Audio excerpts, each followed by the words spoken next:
noite, igreja. Feliz com Jesus? Aplauda Ele.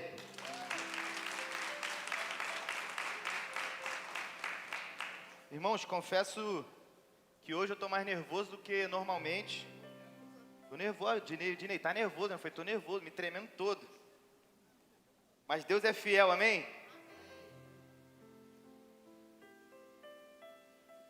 Abra sua Bíblia, no livro de Números, capítulo 21.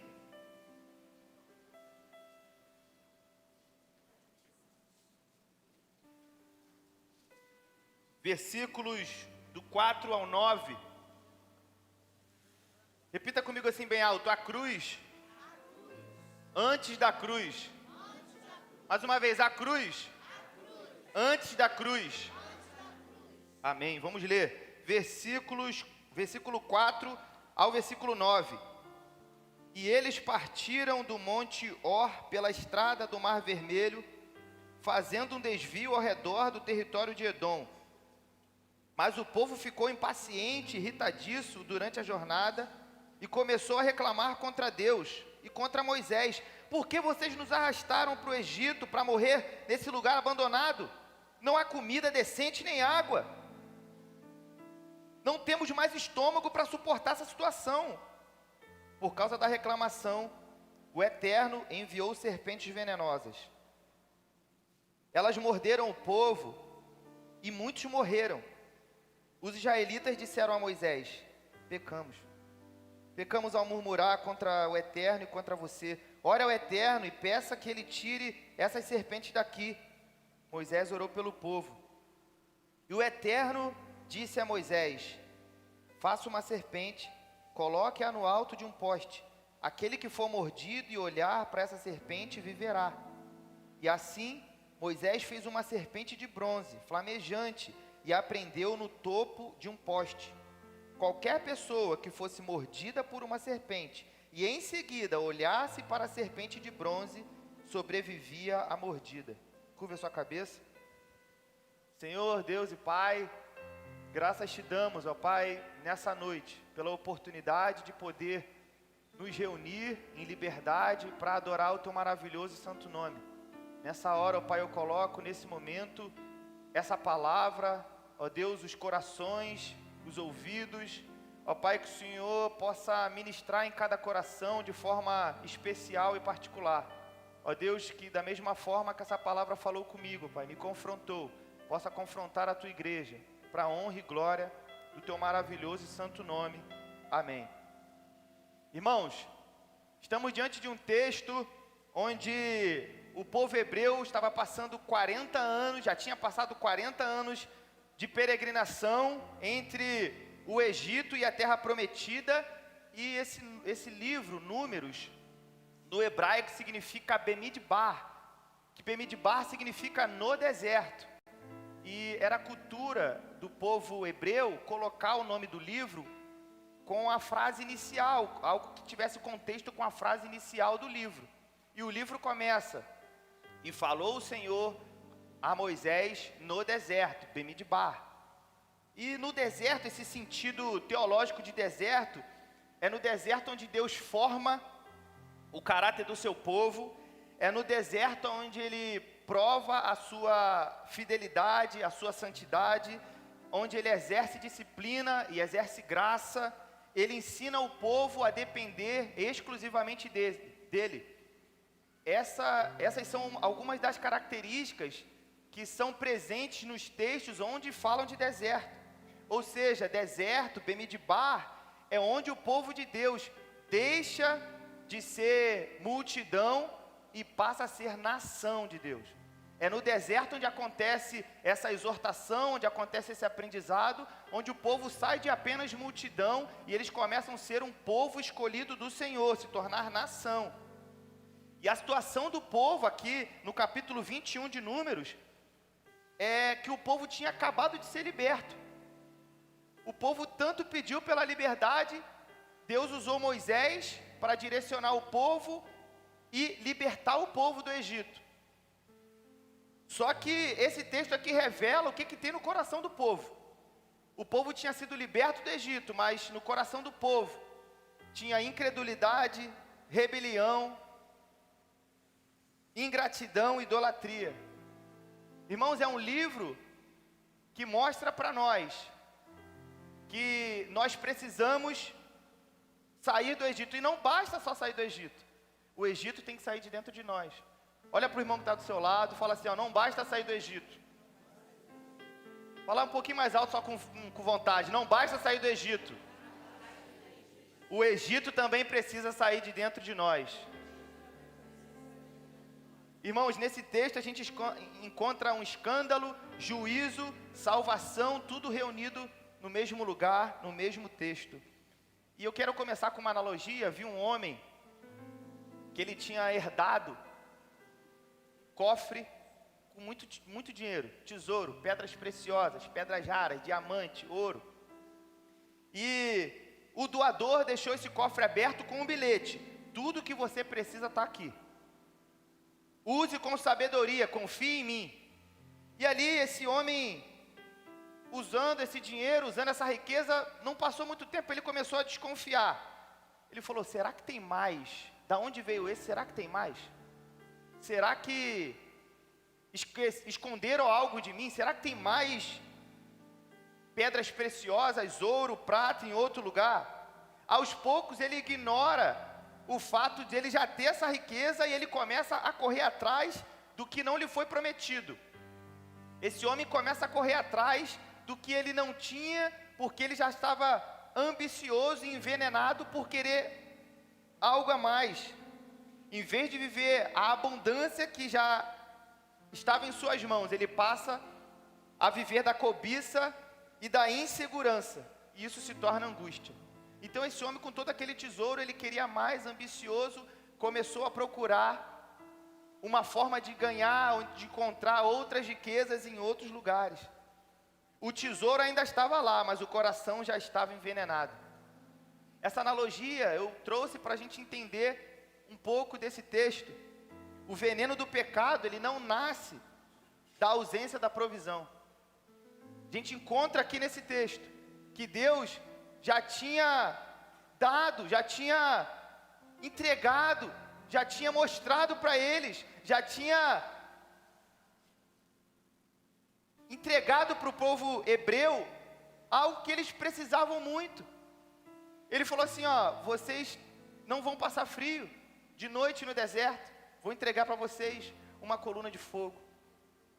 No calor ardente do deserto, Deus proveu uma nuvem, que era para direcionar e diminuir o calor do sol. Na fome, Deus proveu para eles o maná. E nesse texto aqui, a gente vê que eles já estavam insatisfeitos com tudo aquilo que Deus já tinha feito. O veneno do pecado não nasce da ausência da provisão, mas da cegueira da insatisfação. Um coração insatisfeito não reconhece a suficiência do Deus que já providenciou. Um coração insatisfeito, irmãos, não vai reconhecer a bondade de Deus para com a sua vida. Um coração insatisfeito vai sempre reclamar, reclamar e reclamar. Eu gostaria que você pensasse agora a respeito da sua vida, de como você tem levado, como você tem caminhado. Muitas das vezes, eu vou falar porque, perdoa, mas quando a Juliana reclama de alguma coisa, eu falo assim para ela, tá reclamando por quê, cara?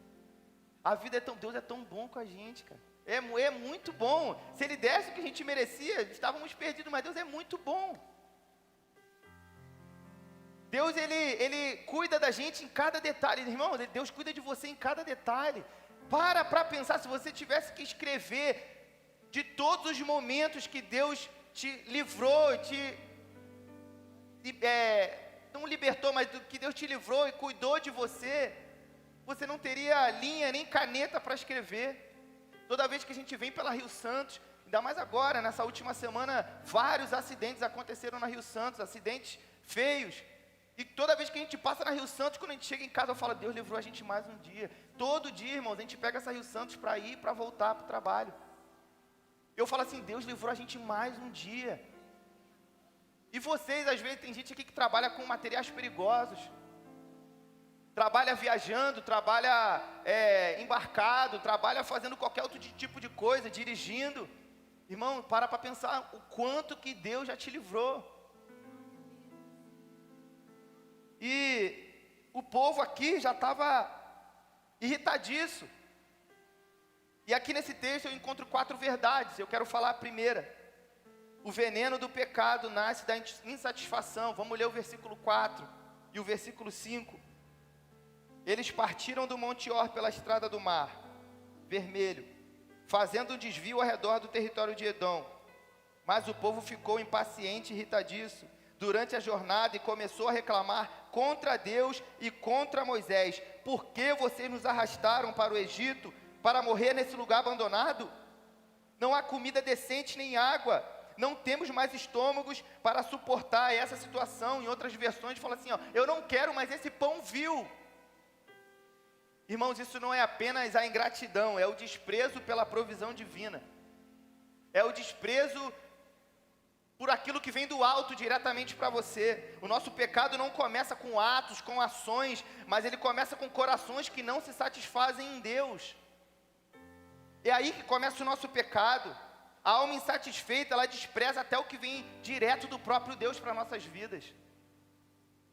Paulo em Filipenses 4, versículo 11, diz, a alma insatisfeita, diz, aprendi a viver contente em toda e qualquer situação, e no 13 diz, tudo posso naquele que me fortalece. Então Paulo aqui, ele não diz que já nasceu satisfeito. No versículo 11 do capítulo 4, Paulo fala, eu aprendi a viver satisfeito.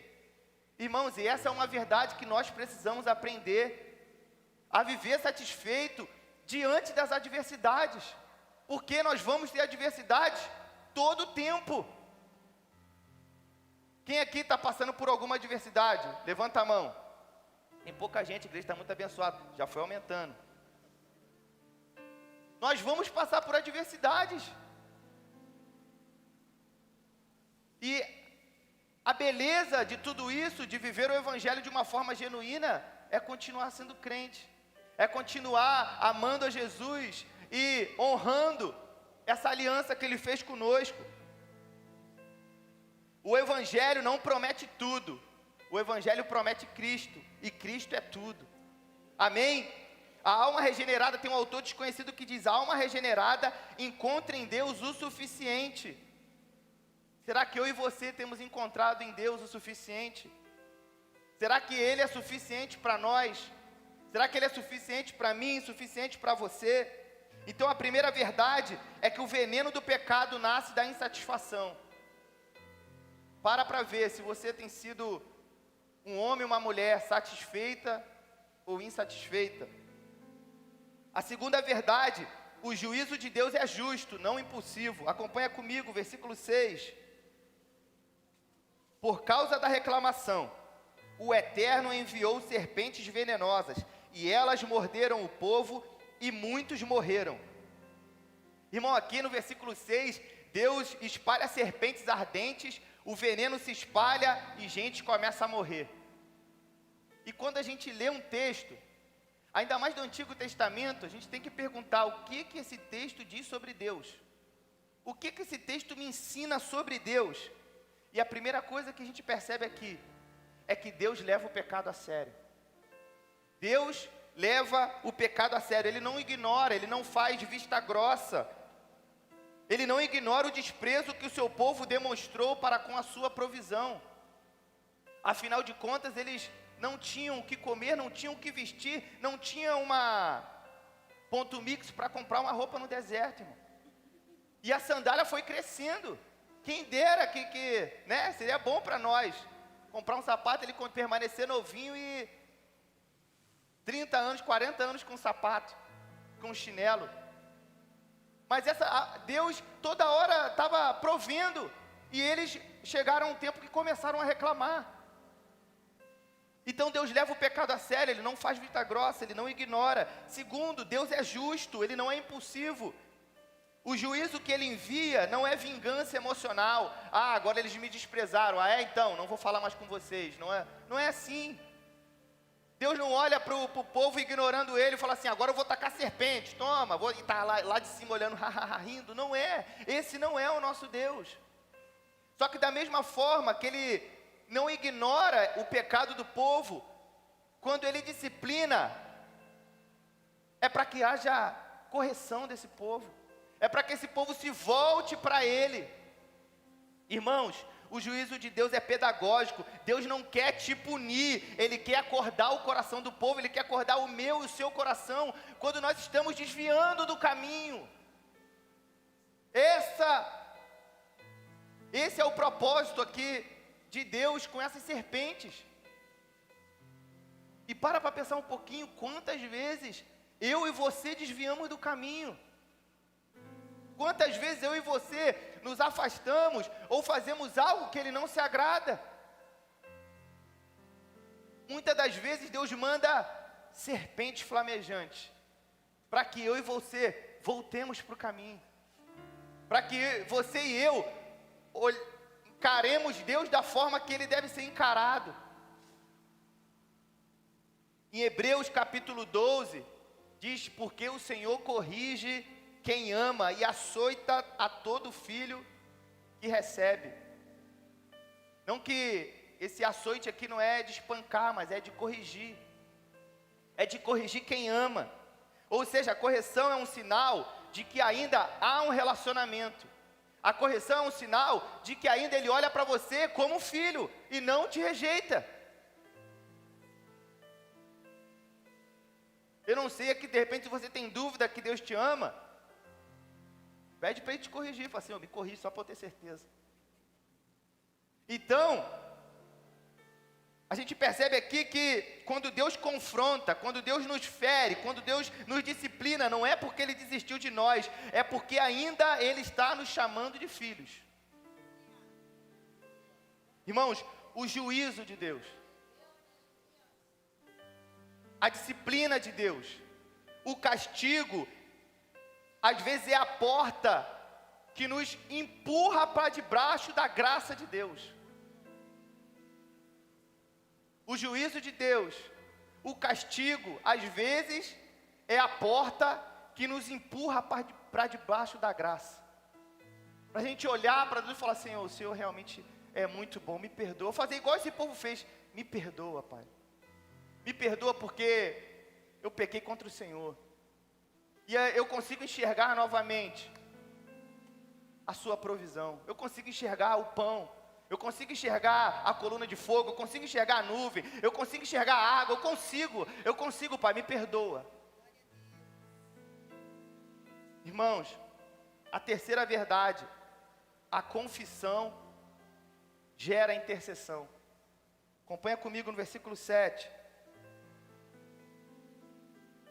Os israelitas disseram a Moisés, pecamos ao murmurar contra o Eterno e contra você, Moisés. Ore ao Eterno e peça que Ele tire essas serpentes daqui. Moisés orou pelo povo. Irmão, o que essa passagem nos ensina? Como que nós devemos encarar esse pedido, esse arrependimento, esse pedido do povo para Moisés? Primeiro, a restauração começa com reconhecimento. Deus não resiste a um coração quebrantado. Começa com arrependimento, mas o arrependimento não é a compra do perdão, não é você se arrepender e aí você está barganhando com Deus para Ele te dar o perdão, não. A graça não é uma resposta ao nosso arrependimento, irmão. Deus não está te dando graça porque você se arrependeu, pelo contrário, a graça de Deus vem antes, e é essa graça que nos conduz ao arrependimento verdadeiro e genuíno. É a graça de Deus que nos conduz a olhar para Ele e se arrepender dos nossos pecados. É a graça de Deus, irmãos. Ela vem antes. A Bíblia diz que o Cordeiro foi morto antes que houvesse mundo. A graça, a provisão dele já havia sido decretada. Aleluia. A confissão não compra a graça. Ela só nos posiciona debaixo dela. E se você quer estar posicionado debaixo da graça, se você quer estar posicionado, se você quer olhar para Ele com um olhar de arrependimento, Se você quer entender que às vezes o juízo, a disciplina, o castigo é para te trazer de volta. Se você quer entender isso, fale com ele essa noite. Fale com ele essa noite, pai, eu compreendo. Irmãos, a quarta verdade, Deus usou uma serpente para apontar o Salvador. Esse slide não está aqui à toa, a cruz antes da cruz. Nós repetimos isso e, às vezes, lendo o texto por alto é difícil de entender por que Deus usou uma serpente para salvar o povo, e o povo estava sendo picado por serpente, mas serpente na Bíblia sempre está voltada para pecado, para diabo, para maldição. Por que Deus usou uma serpente? Nesses próximos minutos nós vamos entender isso aqui. E se você não entender, depois você se vira com o Espírito Santo, pede iluminação para Ele. Mas a proposta é que você entenda aqui. Entenda por que Deus agiu dessa forma. E para isso, pelo privilégio de hoje a gente ter a revelação progressiva. Acompanha comigo João, capítulo 3, versículo 14. Vamos lá. João, capítulo 3, versículo 14.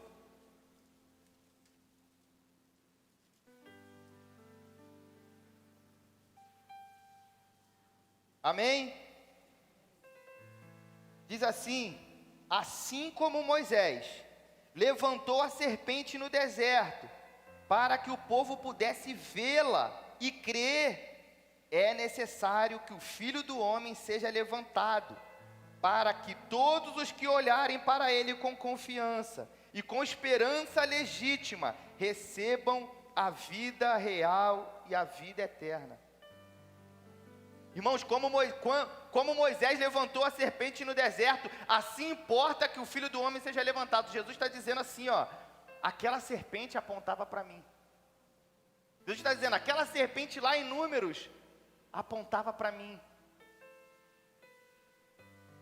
Agora ficou claro o que isso tem a ver com a cruz. A serpente, ela foi levantada num poste, Jesus foi levantado na cruz. A serpente representava juízo de Deus sobre o pecado. Jesus carregou sobre os ombros o nosso pecado e juízo. Assim como bastava olhar para a serpente e ser curado, hoje basta olhar para Jesus, crer nele e ser salvo.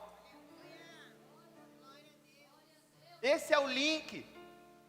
Essa é a correlação que tem entre o capítulo 21 de Números e a cruz de Cristo. Irmãos, Cristo se fez o que nos condenava para que nele tivéssemos vida. Isaías 53 diz assim: o castigo que nos traz a paz estava sobre ele e sobre suas pisaduras nós fomos sarados.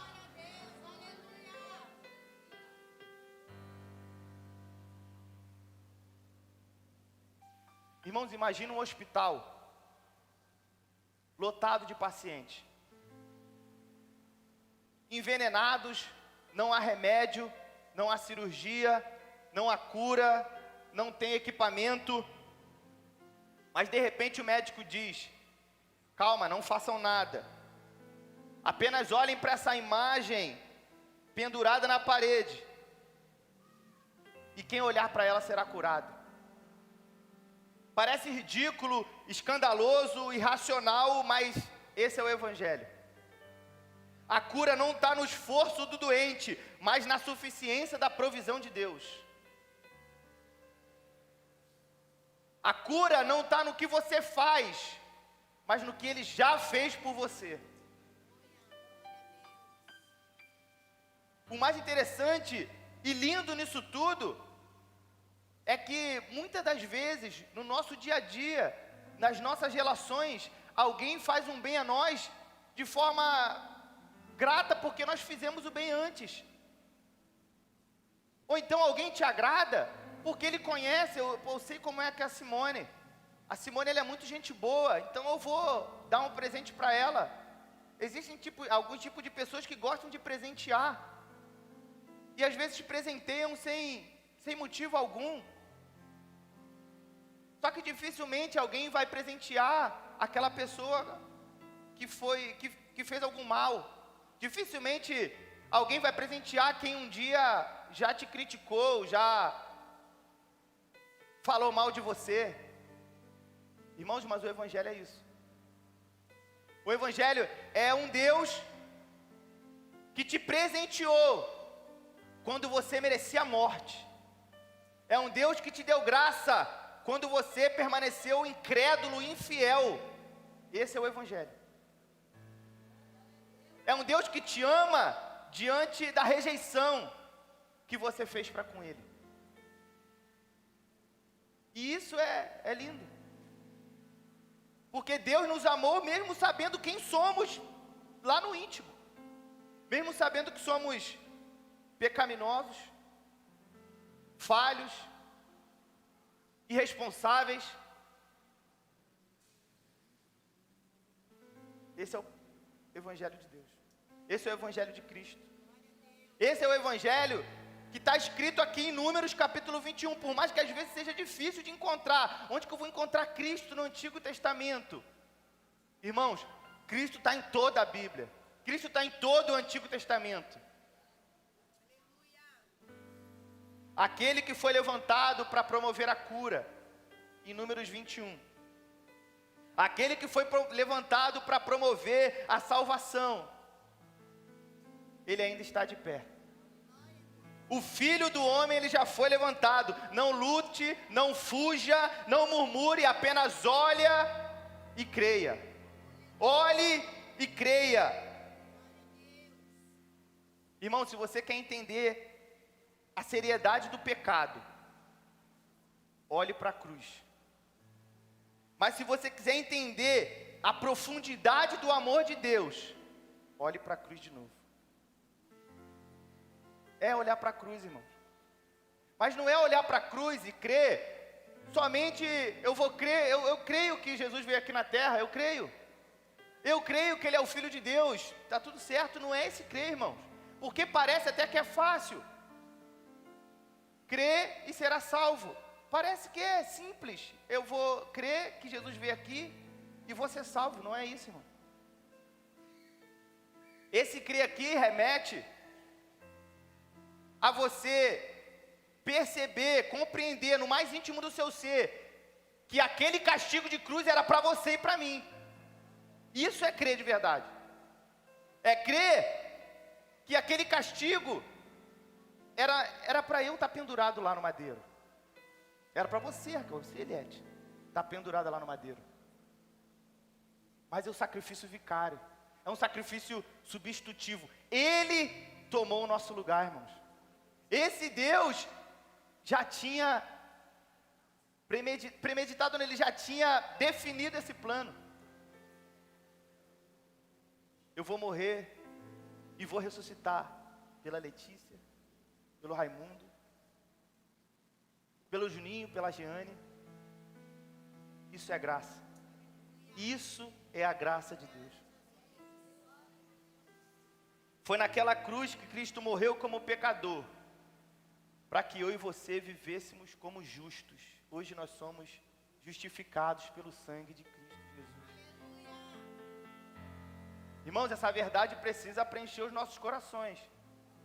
Essa verdade precisa guiar as nossas ações. Essa verdade precisa direcionar a nossa vida. Porque Cristo é tudo para mim. Precisa ser tudo para você. Curve a sua cabeça. Senhor Deus, nessa noite, coloco diante do Senhor, Pai, cada coração. Coloco diante do Senhor cada mente. Coloco diante do Senhor, Deus, cada palavra que dita. Ó Deus, que cada coração aqui, Pai, possa receber e compreender essa verdade, Deus. Compreender, Senhor, que o Senhor é justo, que o Senhor nos ama. Ó Pai, que devemos confessar os nossos pecados e nos quebrantar diante do Senhor. Ó Pai, que o Senhor é tudo para nós. Ó Deus, que possamos entender que o seu sacrifício, Pai, foi substitutivo porque aquela cruz era para mim. Deus, que possamos entender que o Senhor é tudo.